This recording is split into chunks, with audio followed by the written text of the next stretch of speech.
ಮೈಸೂರು ಸಾಂಸ್ಕೃತಿಕ ನಗರಿಯಾದರೂ ಇಲ್ಲಿ ಹೆಜ್ಜೆ ಹೆಜ್ಜೆಗೂ ಇತಿಹಾಸ ಇದೆ. ಮೈಸೂರಿನ ಶೌರ್ಯ ಕಥೆಗಳ ಒಂದು ದೊಡ್ಡ ಪರಂಪರೆಯೇ ಇದೆ.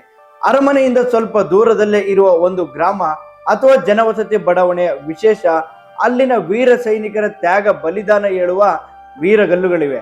ಮಹಾಲಯ ಅಮಾವಾಸ್ಯೆ ವೇಳೆ ಗ್ರಾಮದ ಜನರು ವೀರಗಲ್ಲುಗಳಿಗೆ ಪೂಜೆಯನ್ನ ಸಲ್ಲಿಸುತ್ತಾರೆ. ಆ ಮೂಲಕ ತಮ್ಮ ಪೂರ್ವಜರಾದ ವೀರಕಲಿಗಳನ್ನ ಸ್ಮರಿಸುತ್ತಾರೆ. ಹಾಗಿದ್ರೆ ಆ ಜಾಗ ಯಾವುದು ಅಂತೀರಾ? ಈ ಸ್ಟೋರಿ ನೋಡಿ.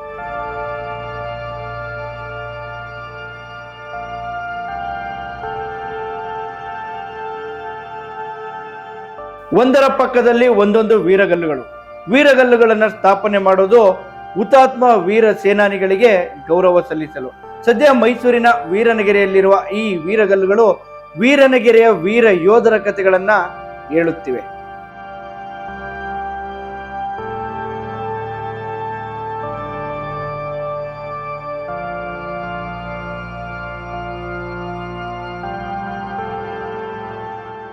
ಸಾಂಸ್ಕೃತಿಕ ನಗರಿ ಮೈಸೂರು ಇಂದು ವಿಶಾಲವಾಗಿ ಬೆಳೆದಿದೆ.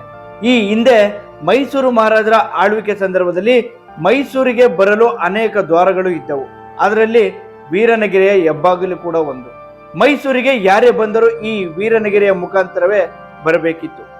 ಈ ವೀರನಗಿರಿಯ ಬಳಿ ಇರುವ ಬತ್ತೇರಿಯಲ್ಲಿ ವೀರನಗಿರಿಯ ಸೇನಾನಿಗಳು ಕಾವಲು ಕಾಯ್ತಾ ಇದ್ರು. ಈಗಲೂ ಕೂಡ ಅಲ್ಲಿರುವ ಬತ್ತೇರಿ ವೀರನಗಿರಿಯ ಇತಿಹಾಸವನ್ನ ತಿಳಿಸುತ್ತಿದೆ. ವೀರನಗಿರಿಯ ಪ್ರತಿಯೊಂದು ಮನೆಯವರು ಕೂಡ ಮೈಸೂರು ಮಹಾರಾಜರ ಸೇವೆಗಾಗಿ ತಮ್ಮನ್ನ ತಾವು ಅರ್ಪಿಸಿಕೊಂಡಿದ್ರು. ಯುದ್ಧದ ಸಂದರ್ಭದಲ್ಲಿ ಮಹಾರಾಜರ ಬೆನ್ನಿಗೆ ನಿಂತು ಶತ್ರುಗಳ ವಿರುದ್ಧ ಹೋರಾಟ ಮಾಡಿ ತಮ್ಮ ಪ್ರಾಣವನ್ನೇ ತೆತ್ತಿದ್ದಾರೆ. ಪ್ರತಿ ವರ್ಷದ ಮಹಾಲಯ ಅಮಾವಾಸ್ಯೆಯ ಈ ಪವಿತ್ರವಾದಂಥ ಪಿತೃಪ್ರಧಾನ ವ್ಯವಸ್ಥೆಯಲ್ಲಿ ನಾವು ವೀರನಗಿರಿಯ ವೀರ ಸೇನಾನಿಗಳು, ಇದು ದೊಡ್ಡ ಇತಿಹಾಸ ಪರಂಪರೆನೇ ಇದೆ. ರಾಜಪ್ರಭುತ್ವಕ್ಕಾಗಿ ತನ್ನನ್ನೇ ತಾನು ಅರ್ಪಿಸಿಕೊಂಡಂತಹ ವೀರನಗಿರಿಯ ವೀರ ಸೇನಾನಿಗಳು ಅವರು ಯುದ್ಧದಲ್ಲಿ ಮಡದಂತಹ ಒಂದು ಕುರುಹಾಗಿ ಈ ವೀರಗಲ್ಲು ಇದನ್ನು ಹಾಕಿದ್ದಾರೆ. ಈ ಸ್ಥಳದಲ್ಲಿ ಪ್ರತಿ ಅಮಾವಾಸ್ಯೆ ದಿನ ಗೌರವ ಸೂಚಕವಾಗಿ ಅವ್ರಿಗೆ ಪುಷ್ಪಾರ್ಚನೆ ಮತ್ತು ಪೂಜಾ ಕಾರ್ಯಕ್ರಮಗಳ ಮಾಡುವ ಮೂಲಕ ನಾವು ನಮ್ಮ ಪೂರ್ವಜರನ್ನು ನೆನೆಸ್ಕೊಳ್ಳುವಂಥ ಒಂದು ಕಾರ್ಯಕ್ರಮ ಮಾಡ್ತಾಯಿದ್ದೇವೆ. ವೀರನಗಿರಿಗೆ ದೊಡ್ಡ ಇತಿಹಾಸ ಇದೆ. ಮೊದಲನೇ ಕೆಸರೆ ಯುದ್ಧ ಅಂತ ಅಂದರೆ ಅದಕ್ಕೂ ಕೂಡ ನಮ್ಮ ವೀರನಗಿರಿಯ ವೀರ ಸೇನಾನಿಗಳು ಇದೆ. ಮೈಸೂರಿನ ಮಹಾರಾಜರಿಗೆ ಪಿರಿಯಾಪಟ್ಟಣವನ್ನು ಗೆದ್ದಿಕೊಟ್ಟಂತಹ ಕೀರ್ತಿ ಈ ವೀರನಗಿರಿಯ ಸೇನಾನಿಗಳಿಗೆ ಸಲ್ಲುತ್ತದೆ. ಈ ದಿನ ಗೌರವ ಸೂಚಕವಾಗಿ ಎಲ್ಲರ ಸಮ್ಮುಖದಲ್ಲಿ ನಾವು ಅವ್ರಿಗೆ ಗೌರವ ಸಮರ್ಪಣೆಯನ್ನು ಮಾಡ್ತಾಯಿದ್ದೇವೆ. ಗೌರವಪೂರ್ವಕವಾಗಿ ಶ್ರದ್ಧಾಭಕ್ತಿಯಿಂದ ವೀರನಗಿರಿಯ ಯಜಮಾನರುಗಳು ಪೂಜಾ ಕಾರ್ಯಕ್ರಮನ ಮಾಡ್ಕೊಂಡು ಬರ್ತಾ ಇದ್ದಾರೆ. ಇದನ್ನು ಮುಂದುವರ್ಸ್ಕೊಂಡು ಹೋಗುವಂಥ ಒಂದು ಸಂಪ್ರದಾಯನ ಬೆಳೆಸ್ಕೊಂಡಿದ್ದಾರೆ. ನಮ್ಮೆಲ್ಲರಿಗೂ ಕೂಡ ನಮ್ಮ ಸಮುದಾಯದ ಒಂದು ಹೆಮ್ಮೆ ಅಂತಾರೆ ಗೌರವ ಸೂಚಕ. ಈ ವೀರಗಳದ್ದು ಇತಿಹಾಸ ಇದೆ. ದಯವಿಟ್ಟು ಅದು ಏನು ಅಂದರೆ, ಮಹಾರಾಜರ ಜೊತೆ ಪಿರಿಯಾಪಟ್ಟಣಕ್ಕೆ ಯುದ್ಧಕ್ಕೆ ಹೋದಾಗ ವೀರನಗಿರಿಯಿಂದ ಅಲ್ಲಿ ಯುದ್ಧ ಗೆದ್ದು ಬಂದಾಗ ಮಹಾರಾಜರು ನಮ್ಮ ವೀರನಗಿರಿಯ ಸೈನಿಕರಿಗೆ ನಿಮಗೆ ಏನು ಬೇಕು ಅಂತ ಕೇಳಿದಾಗ ಅವರು ನಮಗೆ ಈ ವೀರಗಲ್ಲುಗಳು ಕೊಡಿ ಅಂತ ಕೇಳಿ ಅದನ್ನು ತಗೊಬಂದು ಇಲ್ಲಿ ಸ್ಥಾಪನೆ ಮಾಡಿಸಿದ್ದು. ವೀರನಗಿರಿಯ ಪ್ರತಿಯೊಂದು ಬೀದಿಗಳಲ್ಲೂ ಈಗಲೂ ಕೂಡ ಗರಡಿ ಮನೆ ಇದೆ. ಮೈಸೂರು ಮಹಾರಾಜರು ತಮ್ಮ ಸಂಸ್ಥಾನವನ್ನ ವಿಸ್ತರಣೆ ಮಾಡುವ ವೇಳೆ ವೀರನಗಿರಿಯನ್ನ ಕೂಡ ಗೆದ್ದರು ಎಂಬ ಇತಿಹಾಸ ಕೂಡ ಇದೆ. ಬಳಿಕ ಮೊದಲನೇ ಕೆಸರೆ ಯುದ್ಧ ಹಾಗೂ ಪಿರಿಯಾಪಟ್ಟಣ ಪಾಳೆಗಾರರ ಜೊತೆ ನಡೆದ ಯುದ್ಧದಲ್ಲಿ ವೀರನಗಿರಿಯ ಜನ ಮಹಾರಾಜರ ಜೊತೆ ಹೋರಾಟ ಮಾಡಿ ಪಿರಿಯಾಪಟ್ಟಣವನ್ನ ಗೆದ್ದುಕೊಟ್ಟ ಇತಿಹಾಸ ಕೂಡ ಇದೆ. ಪಿರಿಯಾಪಟ್ಟಣ ಯುದ್ಧ ಗೆದ್ದ ಬಳಿಕ ಮಹಾರಾಜರು ವೀರನಗಿರಿ ಯೋಧರಿಗೆ ತಮಗೇನು ಬೇಕು ಎಂದು ಕೇಳಿದಾಗ ಯುದ್ಧದಲ್ಲಿ ಹೋರಾಡಿ ಮರಣ ಹೊಂದವರಿಗೆ ಗೌರವ ಸಲ್ಲಿಸಲು ಈ ವೀರಗಲ್ಲು ಕೇಳಿದ್ರಂತೆ. ಆಗ ಸ್ಥಾಪನೆಯಾದ ಈ ವೀರಗಲ್ಲಿಗಳಿಗೆ ಇಂದಿಗೂ ಪೂಜೆ ಸಲ್ಲಿಸುತ್ತಾ ಬಂದಿದ್ದಾರೆ ವೀರನಗಿರಿಯ ನಿವಾಸಿಗಳು. ವೀರನಗಿರಿ ಅನ್ನುವಂಥದ್ದು ಇದು ವೀರನಗರ, ವೀರರೇ ಇದ್ದಂಥ ಒಂದು ನಗರ, ಇದು ಒಂದು ಗ್ರಾಮ. ಇದು ಮೈಸೂರಿನ ಗಡಿ ಗ್ರಾಮ. ಇದು ಮೈಸೂರಿಗೆ ಯಾರೇ ಬರಬೇಕು ಅಂತೇಳಿದ್ರೆ, ಅದು ಒಳ್ಳೆಯವರಾಗಲಿ ಕೆಟ್ಟವರಾಗಲಿ ಶತ್ರುಗಳಾಗಲಿ ಯಾವಾಗಲೂ ಬರಬೇಕು ಅಂತೇಳಿದ್ರೆ ವೀರನಗಿರಿ ಗಡಿಯನ್ನು ದಾಟೇ ಅವ್ರೊಳಗೆ ಬರಬೇಕಾಗಿತ್ತು. ಅಂಥ ಮೈಸೂರು ನಗರವನ್ನು ಕಾದಂಥವರು ವೀರನಗಿರಿ ವೀರ ಯೋಧರು. ಇವರು ರಾಜಪ್ರಭುತ್ವ ಬಂದ ಮೇಲೆ ರಾಜರ ಸಲುವಾಗಿ ತಮ್ಮ ಪ್ರಾಣಾರ್ಪಣೆಯನ್ನು ಮಾಡಿ 17ನೇ ಶತಮಾನದಲ್ಲಿ ನಡೆದಂಥ ಎಲ್ಲ ಯುದ್ಧಗಳಲ್ಲಿ ಪ್ರಮುಖ ಪಾತ್ರವನ್ನು ವಹಿಸಿ ರಾಜ ಪರಿವಾರವಾಗಿ ನಿಂತು ಎಲ್ಲ ಯುದ್ಧಗಳಲ್ಲಿ ಮಹಾರಾಜರಿಗೆ ಗೆಲುವು ತಂದು ಕೊಟ್ಟವರು. ವಿಪರ್ಯಾಸ ಅಂತ ಹೇಳಿದ್ರೆ ಸುತ್ತಮುತ್ತ ಇದ್ದಂಥವರೆಲ್ಲ ಪಾಳ್ಯಗಾರರೇ. ಎಲ್ಲ ನಾಯಕ ಸಮುದಾಯದ ಪಾಳ್ಯಗಾರರುಗಳೇ ಇದ್ದವರು. ಆದರೂ ಕೂಡ ರಾಜಪ್ರಭುತ್ವಕ್ಕೆ ಗೌರವವನ್ನು ಕೊಟ್ಟು ರಾಜರ ಸಲುವಾಗಿ ನಿಂತು ಯುದ್ಧವನ್ನು ಮಾಡಿ ಯುದ್ಧದಲ್ಲಿ ವೀರ ಮರಣ ಒಪ್ಪಿದಂಥವರು ಅವರೆಲ್ಲ ನೆನಪಿನಾರ್ಥವಾಗಿ ಈ ವೀರಗಲ್ಗಳನ್ನು ಸ್ಥಾಪನೆ ಆಗಿದೆ ಇಲ್ಲಿ. ಸೊ ಈ ವೀರಗಲ್ಗಳಿಗೆ ಪ್ರತಿ ಮಹಾಲಯ ಅಮಾವಾಸ್ಯೆ ದಿವಸ ಇಲ್ಲಿ ಬಂದು ಪೂಜೆ ಮಾಡ್ಕೊಳ್ಳೋವಂಥದ್ದು, ಮನೇಲಿ ಹೋಗಿ ಎಡೆ ಇಡೋವಂಥದ್ದು ಒಂದು ಪದ್ಧತಿ ಕಾಲದಿಂದಲೂ ಬಂದಿದೆ ಇದು. ಈಗ ನಾವು ಈ ವೀರಗಲ್ಗಳನ್ನು ನೋಡಿ ಪ್ರಾಚ್ಯ ವಸ್ತು ಸಂಶೋಧನೆ ಇದ್ದಂಥ ನಮ್ಮ ಪ್ರಾಧ್ಯಾಪಕರಾದಂಥ ಶೆಲ್ವಪಿಳ್ಳೆ ಅಯ್ಯಂಗಾರವರ ಗಮನಕ್ಕೆ ತೊಗೊಂಬಂದ್ವಿ. ಅವರು ಸಾವಿರಾರು ಜನ ವಿದ್ಯಾರ್ಥಿಗಳನ್ನು ಕರ್ಕೊಂಡು ಬಂದು ಈ ಜಾಗದಲ್ಲಿ ಉಪನ್ಯಾಸವನ್ನು ಕೊಟ್ಟು ಈ ಜಾಗದ ಮಹಿಮೆಯನ್ನು ತಿಳ್ಕೊಂಡು ಇತಿಹಾಸದಲ್ಲಿರುವಂಥ ಎಲ್ಲ ವಿಚಾರಗಳನ್ನು ಅರಿತುಕೊಂಡು ಪ್ರಾಚ್ಯ ವಸ್ತು ಸಂಗ್ರಹಾಲಯದಿಂದ ಈ ವೀರಗಲ್ಲುಗಳನ್ನು ಸಂರಕ್ಷಣೆ ಮಾಡುವಂಥ ಕಾರ್ಯಕ್ರಮವನ್ನು ಕೈಗೆತ್ತಿಕೊಂಡ್ರು. ಇಷ್ಟು ವ್ಯವಸ್ಥಿತವಾದಂಥ ಕೆಲಸವನ್ನು ಪ್ರಾಚ್ಯ ವಸ್ತು ಸಂಗ್ರಹಾಲಯ ಶೆಲ್ವಪಿಳ್ಳೆ ಅಯ್ಯಂಗಾರವರ ಸಹಕಾರದಿಂದ ಇಷ್ಟಾಗಿದೆ. ಇದು ಇನ್ನೂ ನಾವು ಇಲ್ಲಿ ತನಕ ಈ ಪ್ರಚಾರ ಇನ್ನೊಂದು ಮತ್ತೊಂದಕ್ಕೆ ಯಾವತ್ತೂ ಹೋಗಿದ್ದಿಲ್ಲ. ಯಾಕೆ ನಮ್ಮ ತಲೆಯಲ್ಲಿ ಏನು ಅಂತ ಹೇಳಿದ್ರೆ ಇದು ಊರಬ್ಬ, ಊರಿನವ್ರು ಮಾಡುವಂಥದ್ದು. ಇದು ನಮಗೇನು ಭಾಳ ದೊಡ್ಡ ವಿಶೇಷ ಅಂತಂದರೆ ನಮ್ಮ ಈ ಹಿರಿಯರು ಈ ಇದರಲ್ಲಿ ಕೆಲಸ ಮಾಡಿದ್ದಾರೆ ಅನ್ನೋಂಥದ್ದು ಒಂದು ಹೆಮ್ಮೆ ವಿಚಾರ. ಅದರಾಗಿ ನಾವು ಪ್ರಚಾರಕ್ಕೆ ಹೋಗಿರಲಿಲ್ಲ. ಈಗ ಮಹಾರಾಜರು ಇನ್ನೊಬ್ಬರು ಮತ್ತೊಬ್ಬರು ಯಾರು ನೋಡಿದ್ದೆ ಆದರೆ ಅವರು ಇದಕ್ಕೆ ಬೆಳಕು ಚೆಲ್ಲುವಂಥ ಕೆಲಸವನ್ನು ಅವ್ರುಗಳು ಮಾಡ್ತಾ ಹೋಗ್ಬೇಕಷ್ಟೇ. ಹೌದು, ಇವತ್ತು ಇಡೀ ಮನೆಯಲ್ಲಿ ಯಾಕೆ ಅಂತ ಹೇಳಿದ್ರೆ ವೀರನಗೆರೆ ಅಂತ ಹೇಳಿದ್ರೆ ಯಾರೋ 4 ಜನ ಯುದ್ಧಕ್ಕೆ ಹೋಗ್ತಿರ್ಲಿಲ್ಲ. ಮನೆಯಲ್ಲಿ ಎಲ್ಲ ಇದ್ದಂಥ ಎಲ್ಲ ಯುವಕರು ಅವತ್ತು ಯುದ್ಧದಲ್ಲಿ ಪಾಲ್ಗೊಂಡಿದ್ದು. ನಮ್ಮ ಹಿಂದೆ ರಾಮಕೃಷ್ಣ ಅವ್ರು ಹೇಳಿದಾಗೆ ಕೆಸರೆ ಯುದ್ಧ ಆಗ್ಬೋದು, ಕಾರಗಳ್ಳಿ ಮಾರನಾಯಕನ ವಿರುದ್ಧವೇ ಆಗ್ಬೋದು, ಪಿರಿಯಾಪಟ್ಟಣದ ಪಾಳ್ಯಗಾರರು ಇರ್ಬೋದು, ಅಥವಾ ಉಮ್ಮತ್ತೂರಿನ ಪಾಳ್ಯಗಾರರು ಆಗ್ಬೋದು.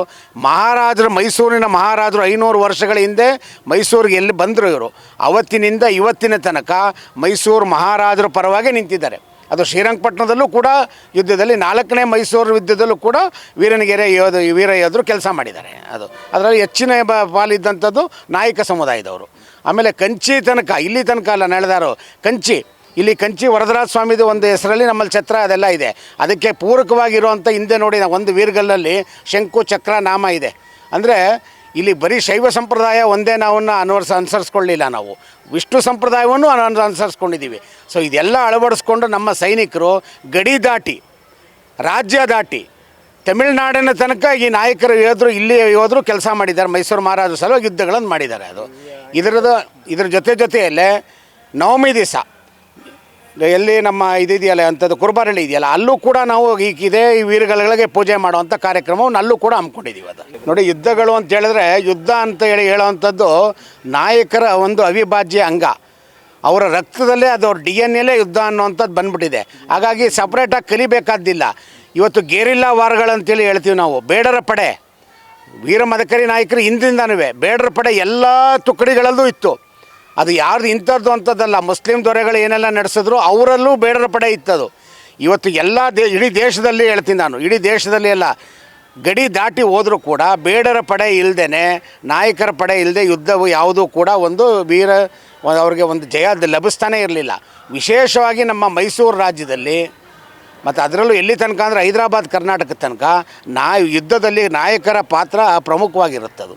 ಅವ್ರು ಇಲ್ಲದೇ ಯಾವುದು ಯುದ್ಧವೇ ಆಗ್ತಾ ಇರಲಿಲ್ಲ. ಅದಕ್ಕಿಂತ ಹೆಚ್ಚಾಗಿ ಇನ್ನೊಂದೇನು ಅಂದರೆ ಮಲ್ಲ ಯುದ್ಧದಲ್ಲಿರ್ಬೋದು, ಗೆರಿಲ್ಲಾ ವಾರ್ಗಳಲ್ಲಾಗ್ಬೋದು ನೇರ ಭಾಗವಹಿಸ್ತಾ ಇದ್ದೊಂದು ಈ ನಾಯಕ ಸಮುದಾಯ ಇದೆ. ಸೊ ಇವತ್ತು ಕೂಡ ಅದನ್ನು ಸಂಪ್ರದಾಯವನ್ನು ಇಲ್ಲಿ ನಮ್ಮ ವೀರನಗೆರೆಯಲ್ಲಿ ನೀವು ಊರೊಳಗಡೆ ಹೋಗಿ ನೋಡಿದ್ರೆ ಗೊತ್ತಾಗುತ್ತೆ. ಪ್ರತಿಯೊಂದು ರಸ್ತೆಯಲ್ಲಿ ಒಂದೊಂದು ದೇವಸ್ಥಾನ ಇದೆ, ಗರಡಿಗಳಿದೆ. ಅದಕ್ಕಿಂತ ಹೆಚ್ಚಾಗಿ 365 ದಿವಸದಲ್ಲಿ ನಾವು ಹೆಚ್ಚು ಕಡಿಮೆ 8-10 ತಿಂಗಳು ಎಲ್ಲ ಹಬ್ಬವನ್ನು ಆಚರಣೆ ಮಾಡ್ತೀನಿ. ಮಹದೇಶ್ವರನ ಇದನ್ನು ಪೂಜೆನೂ ಮಾಡ್ತೀವಿ. ಮತ್ತು ಎಲ್ಲ ಕೋಮ್ನವ್ರು ಮಾಡ್ತೀವಿ. ಇದು ಒಂದು ಕೋಮ ಇದ್ದರೆ ಸಾಂಕೇತಿಕವಾಗಿ ಒಂದು ಕೋಮ್ ಇದ್ದರೂ ಕೂಡ ಎಲ್ಲ ಕೋಮ್ನವರ ಸಹಕಾರವೂ ಈ ಊರಿನಲ್ಲಿದೆ. ಎಲ್ಲ ಕೋಮು ಕೂಡ ಇದೆ. ಸೊ ಇದು ಇಂಥ ಸೌಹಾರ್ದಯುತವಾದಂಥ ವಾತಾವರಣ ಇರುವಂಥದ್ದು ಈ ವೀರನಗೆರೆಯಲ್ಲಿ ಮಾತ್ರ. ಈ ವೀರನಗೆರೆ ಇತಿಹಾಸ ಕಲ್ಲು ಇದಲ್ಲದೆ ನಾವು ಎಲ್ಲ ಪೂರ್ತಿ ವ್ಯವಸಾಯ ಇವತ್ತೇನು ದೇವನೂರು ಗ್ರಾಮ, ಬೆಲ್ವತ್ತ ಗ್ರಾಮ, ಕೆಸರೆ ಗ್ರಾಮ ಪೂರ್ಣ ಎಲ್ಲ ಜಮೀನ್ದಾರ ನಾವೆಲ್ಲ. ವೀರನಗೆರೆ ಬದನೆಕಾಯಿ ಅಂತ ಏನು ಹೆಸರಿದೆ ಅದು ಈ ಊರಿಂದನೇ ಬೆಳೀತಾ ಇದ್ದಂಥದ್ದು. ಮತ್ತು ಮೈಸೂರು ಮಲ್ಲಿಗೆ ಅಂತ ಏನು ಹೆಸರಿದೆ ಅದು ನಾವು ಈ ವೀರನಗೆರೆ ಇಲ್ಲಿಂಥ ರೈತರುಗಳೇ ಬೆಳೀತಾ ಇದ್ದಂಥದ್ದು. ಇವತ್ತು ಅದೆಲ್ಲ ನಶಿಸಿ ಹೋಗ್ತಾ ಇದೆ. ಅದನ್ನೆಲ್ಲ ಮುಂದಿನ ದಿನಗಳಲ್ಲಿ ಅದನ್ನು ಉತ್ಪಾದನೆ ಮಾಡೋಂಥದ್ದು ವ್ಯವಸ್ಥೆ ಆಗಬೇಕು, ಸರ್ಕಾರದಿಂದ ಆಗಲಿ ನಮ್ಮ ಜನಗಳಿಂದ ಅಂತಾಗಲಿ. ಇದು ಇತಿಹಾಸ ಪ್ರಸಿದ್ಧವಾದಂಥ ಏರಿಯಾ ವೀರನಗೆರೆ. ಮತ್ತು ಗರಡಿ ಮನೆಗಳೇ ಸಾಕಷ್ಟು ಗರಡಿ ಮನೆಗಳಿದೆ. ನೀವು CPC ಪಾಲಿಟೆಕ್ನಿಕ್ ಹತ್ರ ನೋಡಬೇಕು, ದೊಡ್ಡ ದೊಡ್ಡ ಗೋಪುರ ಇದೆ, ಗುಮ್ಚಿ ಅಂತ ಹೇಳ್ತೀವಿ. ಆ ಕಡೆ ಈ ಕಡೆ ಸೈನಿಕರು ಕಾಯ್ತಾ ಇದ್ದಂಥದ್ದು. ಅದ್ರ ಆ ಕಡೆ ಈ ಕಡೆ ಬತೇರಿ ಅಂದರೆ ಆರಾಮಾಗಿ ಓಡಾಡೋಂಥ ಸೈನಿಕರು ಪೆಂಜನ್ ಹಿಡ್ಕೊಂಡು ಕಾವಲು ಪ್ರೇಮಣ ಹೇಳ್ದಂಗೆ ಕಾವಲು ಕಾಯ್ತಾ ಇದ್ದಂಥದ್ದು. ಆ ಬಾರ್ಡ್ರಿಗೆ ಬಂದಾಗ ಯಾರೇ ಒಳಗೆ ಬರಬೇಕು, ಮೈಸೂರೊಳಗೆ ಬರಬೇಕು ಅಂದರೆ ಇಲ್ಲಿ ವೀರ ಯೋಧರನ್ನ ಕೇಳ್ಕೊಂಡು ಪರ್ಮಿಷನ್ ತಗೊಂಡು ಅವ್ರ ಮಹಾರಾಜರು ಕೇಳಿ ನಂತರ ದಿನಗಳು ಅವ್ರು ಕಳಿಸ್ಬೋದಾ ಬೇಡವಾ ಅಂತ ಹೇಳಿದ ಸಮಯದಲ್ಲಿ ಆಮೇಲೆ ಇಲ್ಲಿಂದ ಕಳಿಸೋಂಥ ಪದ್ಧತಿ ಆ ಕಾಲದಲ್ಲಿತ್ತು. ಇವತ್ತು ದೊಡ್ಡ ದೊಡ್ಡ ಗೋಪುರಗಳಿದೆ CPC ಪಾಲಿಟೆಕ್ನಿಕ್ ಥರ, ನೀವು ಹೋಗಿ ನೋಡ್ಬೋದು. ಖಂಡಿತ ಇದೆಲ್ಲ ಇತಿಹಾಸ. ಆ ಕಡೆ ಈ ಕಡೆ ಬತೇರಿ ಇದೆ, ಆ ಬತೇರಿ ಮೇಲೆ ಆರಾಮಾಗಿ 2-3 ಜನ ಸೈನಿಕರು ಓಡಾಡ್ತಾ ಇದ್ದಿದ್ದು. ಇವತ್ತು ಅದೇ ಪಳವಳಿಕೆ ಹಂಗಿದೆ. ಏನಂದರೆ ಈಗ ನಾವು ಈ ಒಂದು ಸೈಜ್ಗಲ್ಲಿ ಎತ್ತೋದು ಕಷ್ಟ. ಅವತ್ತಿನ ಕಾಲದಲ್ಲೇ ನಮ್ಗೆ ಗೊತ್ತಿಲ್ಲ, ಹಿರೀಕರು ಹೇಳಿದ್ರು ಅವತ್ತು ಏನು ಬೇಕು ನಿಮಗೆ ಅಂದರೆ ನಮಗೆ ವೀರಗಲ್ಗಳು ಕೊಡಿ ಸ್ವಾಮಿ ಅಂತ ಕೇಳಿದ್ರು. ಆಸ್ತಿ ಗೀಸ್ತಿ ಏನು ಕೇಳ್ಕೊಳ್ಳಿಲ್ಲ.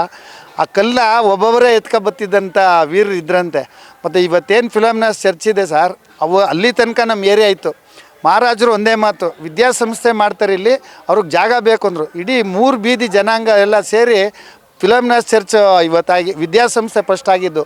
ವಿದ್ಯಾಸಂಸ್ಥೆ ಆಗುತ್ತೆ ಅಂತ ಮಹಾರಾಜರ ಗೌರವಕ್ಕೆ ಆ ಜಾಗಕ್ಕೆ 10 ರೂಪಾಯಿ ಯಾವುದೇ 1 ರೂಪಾಯಿ ಅಪೇಕ್ಷೆ ಪಡದೆ ಜಾಗ ಕೊಟ್ಟಂಥ ಜನಾಂಗ ನಮ್ಮದು ಇವತ್ತು ವೀರನಗೆರೆಯಲ್ಲಿ. ಆದರೆ ಇಲ್ಲಿ ಎಲ್ಲ ಜನಾಂಗ ಇದ್ದೀವಿ, ಎಲ್ಲರೂ ನಮ್ಗೆ ಪ್ರೋತ್ಸಾಹ ಕೊಟ್ಟು ಎಲ್ಲರೂ ಎಲ್ಲ ಹಬ್ಬಕ್ಕೂ ಭಾಗವಹಿಸೋಂಥದ್ದು ಆಗ್ತಾಯಿದೆ ಇವತ್ತು. ಒಟ್ಟಾರೆ ಮಹಾರಾಜರ ಸಂಸ್ಥಾನ ವಿಸ್ತರಣೆಗೆ ತಮ್ಮ ಪ್ರಾಣವನ್ನೇ ತೆತ್ತ ವೀರನಗೆರೆ ವೀರ ಯೋಧರ ಈ ವೀರಗಲ್ಲುಗಳ ಸಂರಕ್ಷಣೆ ಆಗಲಿ ಅನ್ನೋದೇ ವೀರನಗೆರೆಯ ಜನರ ಆಶಯ. ಕ್ಯಾಮ್ರಾಮನ್ ಸಂಜಯ್ ಜೊತೆ ಅನಿಲ್ ರಾಜೇಶ್ ಸೋಸಲೆ, ಪ್ರಜಾನುಡಿ, ಮೈಸೂರು. ನೈಜ ಸುದ್ದಿಗಾಗಿ ನೋಡ್ತಾ ಇರಿ ಕನ್ನಡಿಗರ ಪ್ರಜಾನುಡಿ ದಿನಪತ್ರಿಕೆ.